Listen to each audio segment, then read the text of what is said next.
Students, welcome to our channel. Today we have a very important chapter that is called surface areas and volumes, and today we will discuss about all the formulas related to surface areas and volume. Students, you have to watch this video up to the end, then you will understand every concept here. Okay, this formula will work for your exam. That's why I will say that you have to see with consistency. Okay, areas and volumes, first we have to understand this basic concept.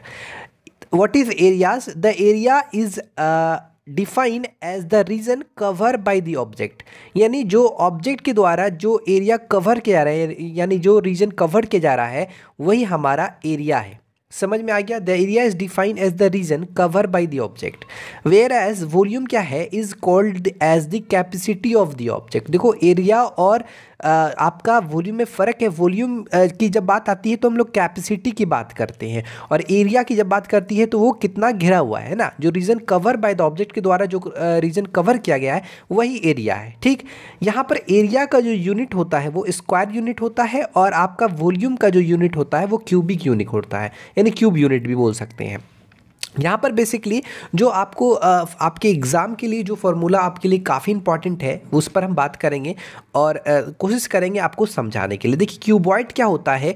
Cuboid 6 rectangular faces को मिलाकर एक form होता है. ये 3 dimensional form में होता है, और इसके 6 फेसेस होते हैं, और हर एक फेस कैसे होते हैं? यानी रेक्टेंगुलर फेसेस होते हैं. आपको पता है इसमें क्या होता है? 3 डायमेंशन होते हैं, यानी लेंथ, ब्रेथ और हाइट होते हैं. ये तीनों अलग अलग होते हैं. यहाँ पर आपको बता दें total surface area of the cuboid कैसे फाइंड करेंगे.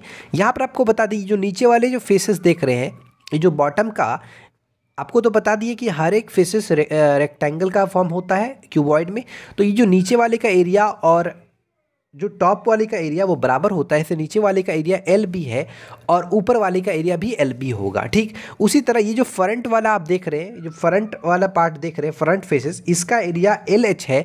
तो बैक वाला का भी एरिया, यानी बैक वाला ये भी एरिया आपका एल एच होगा. उसी तरह ये जो लेफ्ट साइड में आप देख रहे हैं, इसका जो भी एरिया होगा वो राइट साइड का एरिया, ये जो देख रहे हैं, वो बराबर होगा. यानी लेफ्ट का एरिया, लेफ्ट फेसेस का जो एरिया है और राइट फेसेस के एरिया के बराबर होगा.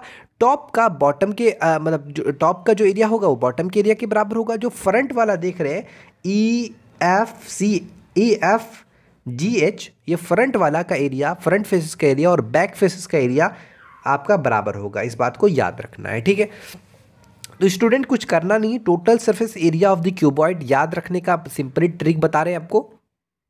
तो सिंपली कुछ करना नहीं है, ये आपका एक तरह से हम याद करने का एक ट्रिक बता रहे हैं. एक ट्रायंगल हमने फॉर्म किया, यहाँ से आपको एक डायरेक्शन ले लेना है एल, फिर यहाँ बी, और फिर ये डायरेक्शन एच. तो ध्यान रहे ये इधर से पूरा एंटी क्लॉक डायरेक्शन में घूम रहा है. ठीक है, तो एल और बी लेंगे. टोटल सरफेस एरिया निकालने के क्या करेंगे? पहले एल बी लिखेंगे. एल इधर से जा रहे हैं हम, तो एल बी लिए. अब उसके बाद फिर बी एच लेंगे. एल बी, एल को छोड़ेंगे, फिर बी एच लेंगे. समझ में आया? फिर बी को छोड़ेंगे, फिर एच एल लेंगे. ठीक, और सबको ब्रैकेट कर देना है और 2 से मल्टीप्लाई कर देना है. तो total surface area of the cuboid निकल जाएगा आपका इजीली. ठीक है, तो ये हो गया हमारा क्यूबॉइड, यानी total surface area of the cuboid निकालने का ट्रिक. सिंपली क्या करना है हमने बता दिया. एल बी लेना है, फिर एल को छोड़ना है, बी एच आपको फिर एल बी लेना है, फिर एल को छोड़ना है, फिर बी एच लेना है, फिर बी को छोड़ना है, फिर एच एल लेना है, और सबको ब्रैकेट दे देना है इससे, और आगे 2 से मल्टीप्लाई कर देना है. तो ये टोटल सरफेस एरिया निकल जाएगा क्यूबॉइड का. वॉल्यूम निकालना है, तो जो भी इसका लेंथ, ब्रेथ और हाइट है, तीनों को मल्टीप्लाई कर देना है. तो ये आपका volume of the cuboid find हो जाएगा. डायगोनल ऑफ द क्यूबॉइड निकालना है, कुछ करना नहीं है. ये तीनों जो आप डायमेंशन देख रहे हैं, लेंथ, ब्रेथ और हाइट, इन तीनों को आपको स्क्वायर कर देना है और सबको सम कर देना है, यानी जोड़ देना है. ठीक है, स्क्वायर करके, और ऊपर रूट चढ़ा देना है. तो ये डायगोनल ऑफ द क्यूबॉइड आपका फाइंड हो जाएगा. ठीक, क्लियर, कोई इसमें दिक्कत नहीं.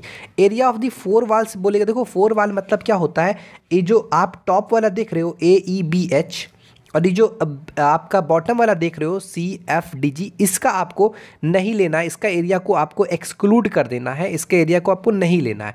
आपको किसका किसका लेना है, 4 वाल्स का लेना है। यानी ये वाला देख रहे हैं लेफ्ट साइड में जो फेसेस है, राइट साइड में जो फेसेस है, आपका फ्रंट में बैक साइड में जो फेसेस है और ये फ्रंट में जो फेसेस, उसी को लेना है। टॉप और बॉटम को आपको माइनस कर देना है, ध्यान रहे, ठीक है, क्लियर, कोई दिक्कत नहीं। तो सिंपली हम क्या करेंगे, देखो यहाँ पर टॉप और बॉटम को जैसा हमने बताया, तो यहाँ पर देखो LB है, ये बॉटम वाला का एरिया कितना होता है, LB, और टॉप वाला का जैसा हमने बताया कि अगर बॉटम का जो एरिया है वही टॉप साइड का भी एरिया होगा, तो LB 2LB, यहाँ से हम लोग 2LB घटा देंगे।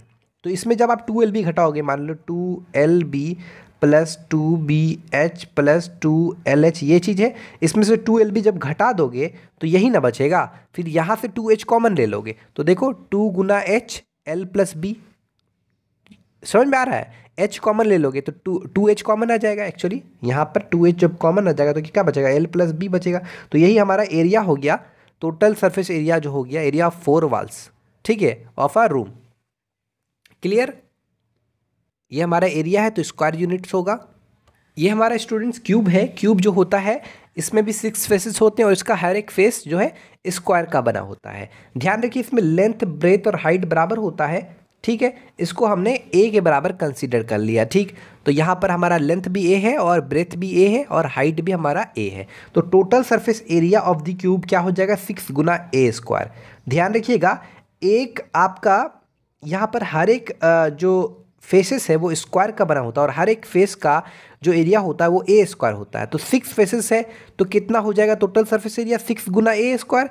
तो यहाँ पर क्यूब का याद रखना है आपको। वॉल्यूम ऑफ द क्यूब कुछ करना नहीं है, यानी लेंथ भी A है, ब्रेथ भी A है और हाइट भी A है, ठीक। जैसे वहाँ पर हम लोग वॉल्यूम निकालने के लिए L into B into H करते थे, यहाँ पर L B H ये तीनों A के बराबर है, तो A गुना A, तो क्या हो गया A टू दी पावर 3। तो यहाँ पर वॉल्यूम ऑफ द क्यूब निकल जाएगा A to the power 3 cube units. Diagonal of the cube निकालना है तो सिंपली √3 इंटू A यूनिट्स हो जाएगा, ठीक है, याद रहेगा। अब आते हैं हम राइट सर्कुलर सिलेंडर पे, ठीक है, ध्यान रहे, राइट सर्कुलर सिलेंडर। यहाँ पर ये जो राइट सर्कुलर सिलेंडर देख रहे हैं, ये दोनों एंड्स जो है ये सर्कल फॉर्म है कर रहा है यहाँ पर, ठीक है, ये सर्कल है, ये भी सर्कल, और ये सेम साइज में होते हैं, इसलिए इसका एरिया और इसका एरिया बराबर होता है। तो एरिया ऑफ ईच एंड या एरिया ऑफ बेस बोला जाए तो इसका आपको पाई आर स्क्वायर, आपको पता है area of circle that is pi are square, ठीक है, कोई इसमें दिक्कत नहीं। कर्व सरफेस एरिया क्या होता है, जितना ये मुड़ा हुआ भाग होता है, ये जितना मुड़ा हुआ है वही हमारा CSA होता है, कर्व सरफेस एरिया। यानी कुछ करना नहीं है, ये जो सर्कल है, ये जो बेस एरिया है, जो सर्कल है, सर्कल का आपको सरकमफ्रेंस आपको पता है 2 पाई आर होता है, आपको मल्टीप्लाई कर देना उसके हाइट से, तो आपको simply curve surface area of the cylinder निकल जाएगा। तो ध्यान रखना है, कर्व सरफेस एरिया जब बोले तो सर्कल का सरकमफ्रेंस को हाइट से मल्टीप्लाई कर देना है, सर्कल का सरकमफ्रेंस को हाइट से कर्व सरफेस एरिया मतलब ये जितना मुड़ा हुआ भाग है ना वही, ठीक है। जब total surface area of the cylinder की बात आए तो याद रखना इस कर्व सरफेस एरिया में ये जो दोनों एंड के एरिया है इसको आपको ऐड कर देना। तो ये भी पाई आर स्क्वायर, ये भी पाई आर स्क्वायर, सेम इसका सेम जो एरिया जो है ये इक्वल सर्कल है तो इसका एरिया भी सेम होगा। तो यहाँ पर pi are square plus pi are square यानी 2 पाई आर स्क्वायर आपको ऐड कर देना है curve surface area of the cylinder में, ठीक, total surface area of the cylinder निकालने के लिए। यहाँ से आप क्या कर सकते हैं, आप सिंपली कॉमन भी ले सकते हैं 2 पाई आर, तो यहाँ हो जाएगा H प्लस आर, तो ये भी आपका इस तरीके से भी हो सकता है। वॉल्यूम निकालना है तो कुछ नहीं करना है, जो बेस एरिया है that is called pi are square, इस सर्कल का जो एरिया है उसको आपको हाइट से मल्टीप्लाई कर देना। बेस एरिया को आपको हाइट से मल्टीप्लाई कर देना। तो ये सब याद रखना है कि वॉल्यूम ऑफ द सिलेंडर निकालने के लिए क्या करेंगे, बेस एरिया यानी area of circle multiply with H that is called volume of the cylinder, ठीक है, इस चीज़ को दिमाग में रखना है। This is called about I'm going to talk about right circular hollow cylinder. The hollow cylinder is defined as a cylinder which is empty from inside, which is empty from inside, जो अंदर से क्या हो, खाली हो, that is called hollow cylinder, ठीक। hollow मतलब ये होता है खाली, और इसमें क्या होता है, इसका जो दोनों एंड्स होते हैं वो क्या होते हैं, कंसेंट्रिक सर्कल होते हैं। जैसे यहाँ से यहाँ तक हमने छोटी आर कंसिडर किया और ये आपको हमने यहाँ पर बड़े वाले के लिए सर्कल के लिए बड़ी आर यहाँ पर इस्तेमाल किया, देख सकते हैं उसका रेडियस, और छोटे वाले सर्कल के लिए छोटी आर, छोटा रेडियस। ठीक, यहाँ पर एरिया ऑफ ईच एंड निकालना है तो कुछ करना नहीं, तरीका वही है हमारा। बड़े वाले सर्कल का जो एरिया हो जाएगा वो हो जाएगा पाई आर, बड़े वाले सर्कल तो बड़ा आर, और छोटे वाले सर्कल का एरिया हो जाता है पाई आर स्क्वायर। इन दोनों का डिफरेंस हो गया, या आप क्या हो गया एरिया ऑफ ईच एंड, किसके लिए? For right circular hollow cylinder के लिए। ठीक, याद रहेगा। Student, curve surface area of hollow cylinder निकालने के लिए हम क्या करेंगे, ये जो आपको एक्सटर्नल सिलेंडर है उसका आपको कर्व सरफेस एरिया निकालना है 2 pi R H plus 2 pi R H, और इंटरनल जो सिलेंडर है उसका आपको यहाँ पर कर्व सरफेस एरिया जो निकालना है उसको जोड़ देना है, तो आपका CFA ऑफ हॉलो सिलेंडर निकल जाएगा। तो यहाँ पर हो जाएगा आपका 2 पाई आर एच यानी छोटी आर, और 2 पाई आर एच बड़ी आर। पर ध्यान रखिएगा आर एक बड़ी आर है, एक छोटी आर है, तो यहाँ पर 2 बार आपको इस तरह से लिखना पड़ेगा 2 pi R H plus 2 pi R H. ठीक है, अब टोटल सरफेस एरिया निकालना है तो कुछ करना नहीं है, ये जो कर्व सरफेस एरिया यहाँ से यहाँ तक आप निकाले हैं उसको तो आपको यहाँ पर लिखना ही है 2 पाई, जैसे 2 pi R H plus 2 pi R H, ये आपका curve surface area of hollow cylinder. जैसा कि हमने बताया था कि अगर आपको total surface area of cylinder निकालना है तो कर्व सरफेस एरिया उसमें कर्व सरफेस एरिया में टॉप और बॉटम दोनों का जो एरिया है उसको ऐड कर दो। तो यहाँ पर देखा जाए तो इसका एरिया कितना है, इच एंड का कितना एरिया निकल रहा है, तो ये एरिया है, इसको हम ऐड कर देंगे 2 से, तो ये हो जाएगा सिंपली कुछ करना नहीं है 2 पाई हो जाएगा, 2 pi are square minus are square. नहीं समझे आप तो फिर से समझो, देखो pi are square minus are square को फिर एक बार लिखेंगे pi are square minus are square, तो ये हो जाएगा ना 2 pi are square minus are square, होगा कि नहीं? तो यहाँ पर कुछ करना नहीं, वही चीज़ को ऐड कर देना है 2 pi are square minus are square. ठीक, यहाँ पर देखा जाए तो कुछ कॉमन मिल रहा है आपको, 2 पाई एच कॉमन मिल रहा है, तो यहाँ से आप 2 पाई एच कॉमन भी ले सकते हैं, तो r plus 2 pi are square minus are square. ठीक है, तो ये जो आप हमारा देख रहे हैं ये आपका total surface area of the जो आपका हॉलो सिलेंडर है उसका निकल गया। ठीक, वॉल्यूम ऑफ मटेरियल निकालना है तो आपको कुछ नहीं करना है, ये जो आपको बस ये जो बड़े वाले जो सिलेंडर दिख रहे हैं और छोटे वाले सिलेंडर का जो वॉल्यूम है उसको आपको यहाँ पर डिफरेंस कर देना। जैसे बड़े वाले सिलेंडर के लिए जो वॉल्यूम होगा दैट इज़ कॉल्ड आपका यहाँ पर पाई आर स्क्वायर एच होगा, और छोटे वाले जो सिलेंडर होगा वो होगा पाई आर स्क्वायर एच होगा, यानी छोटी आर। तो इन दोनों का जो डिफरेंस होगा वही वॉल्यूम ऑफ मटेरियल होगा। ये हमारा राइट सर्कुलर कोन है। ठीक, यहाँ पर आपको पता है ये आपका रेडियस है और ये इसका हाइट है और ये इसका सेलेंट हाइट कहलाता है। ठीक है, एल कहलाता है। तो आपको ऐसे पता है कि ये तो परपेंडिकुलर है, ध्यान रहे ये परपेंडिकुलर गिर रहा है ना। तो एक बात तो आपको पता है कि 90 डिग्री के सामने हमारा हाइपोटेन्यूज होता है। पाइथागोरस थ्योरम अप्लाई आप किए थे, h square equal to p square plus b square. क्या पढ़े थे? H square equal to p square plus b square. तो देखो जो यहाँ पर h है वो एक्चुअली यहाँ पर l कंसीडर हो रहा है, और ये जो p है वो परपेंडिकुलर की जगह हाइट कंसीडर हो रहा है। तो h स्क्वायर और ये जो b है वो r है, तो l स्क्वायर बराबर h square plus r square. तो याद रखिएगा ये, तो l बराबर आपको याद रखना है under root h square plus r square, यानी सेलेंट हाइट इक्वल टू होता है under root h square plus r square. Curve surface area of cylinder निकालना, सॉरी राइट सर्कुलर कोन निकालना है तो कुछ करना नहीं, पाई आर एल याद रखना, pi R L. Total surface area निकालना है तो याद रखिएगा टोटल सरफेस एरिया ऑफ आपको राइट सर्कुलर कोन निकालना है तो कर्व सरफेस एरिया में area of the base use कर लीजिए। जैसे curve surface area of circular cone है पाई आर एल, तो इसमें आपको पाई आर स्क्वायर ऐड कर लेना है। वॉल्यूम याद रखना है इस राइट सर्कुलर कोन का होता है 1/3 पाई आर स्क्वायर एच। ठीक है स्टूडेंट, अब हम बात करेंगे स्फेयर का। ये कुछ इस तरह का फिगर होता है स्फेयर का जो सरफेस एरिया होता है वो 4 पाई स्क्वायर होता है। इसका वॉल्यूम जो होता है वो 4/3 पाई आर क्यूब होता है। हेमी स्फेयर में क्या होता है, हेमी स्फेयर मतलब उसका हाफ कुछ इस तरह का शेप बनता है। तो कर्व सरफेस यानी ये जो मुड़ा हुआ भाग है इसका कर्व सरफेस एरिया जो होता है वो 2πr² होता है, ठीक है, 2πr²।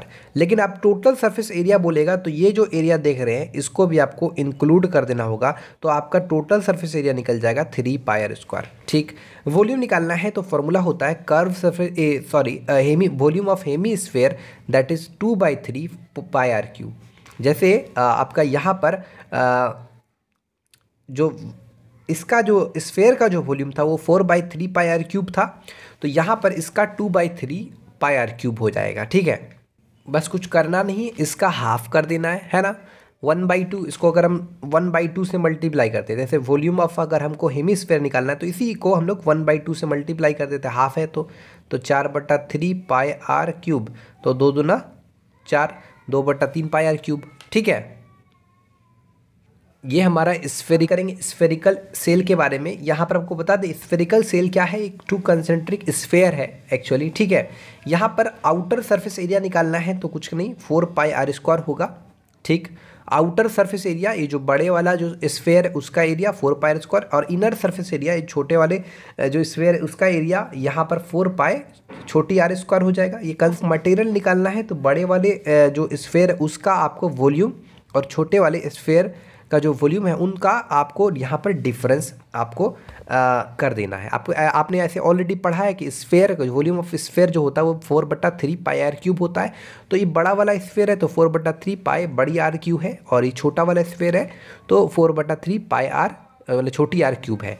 तो ये आपका वॉल्यूम ऑफ मटेरियल निकल गया। ठीक है, आई होप आपको वीडियो अच्छी लगी। वीडियो अच्छी लगी तो चैनल को ज़रूर सब्सक्राइब कीजिएगा, वीडियो को लाइक कीजिएगा, शेयर कीजिएगा, सपोर्ट कीजिएगा। Thank you so much for watching this video.